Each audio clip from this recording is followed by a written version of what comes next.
Hello everyone. आज हम बात करने वाले हैं भारत के समुद्र तटीय भाग के बारे में। जैसा कि आप सबको पता है कि भारत का समुद्र तट 7500 किलोमीटर लंबा है। अगर हम बात करते हैं अंडमान निकोबार और लक्षद्वीप के तटीय भाग को जोड़कर, अगर हम मेनलैंड इंडिया की तटीय सीमा की बात करते हैं तो वो 6100 किलोमीटर है। और इसी में हम देखते हैं कि इंडिया के तटीय भागों को अलग अलग नामों से जाना जाता है। जैसे कि यहाँ से यहाँ तक ये भाग हमारा बोला जाता है कच्छ कोस्टल प्लेन, ये काठियावाड़, और यहाँ पे गुजरात के अंत से शुरू होकर कर्नाटक के मध्य तक को हम बोलते हैं कोंकण कोस्ट। और यहाँ से और केरल के अंत और तमिलनाडु की शुरुआत वाली पार्ट को मालाबार कोस्ट बोला जाता है। तमिलनाडु से लेकर आंध्र प्रदेश के मध्य तक के भाग को कोरोमंडल कोस्ट बोला जाता है। और यहाँ से और उड़ीसा के मध्य तक के भाग को नॉर्थन सिरकल बोलते हैं। उड़ीसा के तटीय मैदान को स्पेशली हम उत्कल प्लेन बोलते हैं।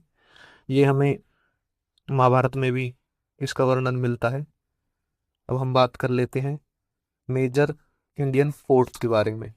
भारत में 13 मेजर इंडियन पोर्ट्स हैं, जिसमें से एक प्राइवेट है और 12 पोर्ट गवर्नमेंट है। एन्नोर पोर्ट प्राइवेट है, बाकी सब पोर्ट गवर्नमेंट है।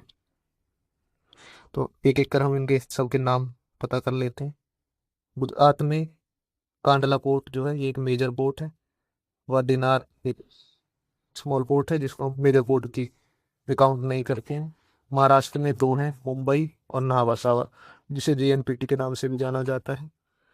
जब मुंबई पोर्ट पर वह लोड की ज़्यादा हो गया था तो नावासावा उसी के पास में एक पोर्ट विकसित किया गया। गोवा में पड़ने वाले पोर्ट को मारमगुआ पोर्ट बोलते हैं। ये मैंगलोर है कर्नाटक में। केरल में कोचीन है। और तमिलनाडु में तीन पोर्ट हैं, एन्नोर, चेन्नई और तूतिकोरिन। इसे हमें इसी क्रम में याद रखना है, एन्नोर, चेन्नई, तूतिकोरिन। एन्नोर प्राइवेट पोर्ट है। आंध्र प्रदेश में विशाखापट्टनम पोर्ट है।